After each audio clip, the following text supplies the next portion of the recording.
धाराशिवचे आमदार कैलास पाटील ऑपरेशन टायगरचा दुसरा भाग आहे असा दावा परिवहन मंत्री प्रताप सरनाईकांनी केलेला. तुळापूरमधल्या सीसीटीव्हीचा मुद्दा कैलास पाटलांनी उपस्थित केलेला, ज्याला उत्तर देताना सरनाईकांनी हा दावा केला.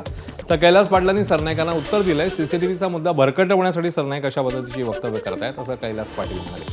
नुकत्याच शिवसेनेत गेलेल्या ओमराजे निंबाळकरांनी या संदर्भातली प्रतिक्रिया दिली आहे. कैलास पाटलांनी त्यांना योग्य वाटेल ते करावं, मित्र म्हणून आपण सोबत आहोत असं ओमराजे म्हणतात. कैलास पाटील विरोधी पक्षाचे ऑपरेशन टायगरचे दुसरे सदस्य असल्या कारणानं ते आता काही ना काही प्रसिद्धीच्या झोतासाठी असे आरोप प्रत्यारोप करतच राहतील.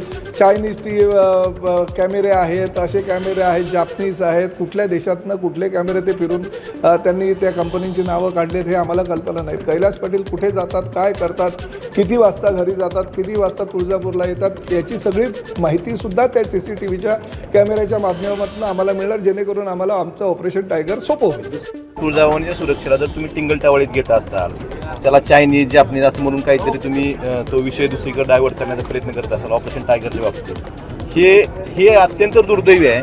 आणि त्यांच्या ते पालक आहेत जिल्ह्याचे, त्यांच्याकडनं ही अपेक्षा नव्हती. आणि तुळजाभवानीच्या कुठल्याच भक्ताला त्यांच्याकडनं ही अपेक्षा नाही. माझ्यावर कुठं सर्व्हिलन्स ठेवायचं ते ठेवा. त्यांच्या परिवहन विभागाकडे एक तसली गाडी असते, त्याला कॅमेरा असतात, ती गाडी कायम माझ्या मागं राहू द्या, काही अडचण नाही. पण काही गोष्टी मी बोलत नाही, आता योग्य वेळेवर बोलेन. ऑपरेशन टायगर सुरूच असल्याचं पालकमंत्री सांगतात. आणि धाराशिवमध्ये साहेबांना विचारा की त्यांना मला नाही माहिती.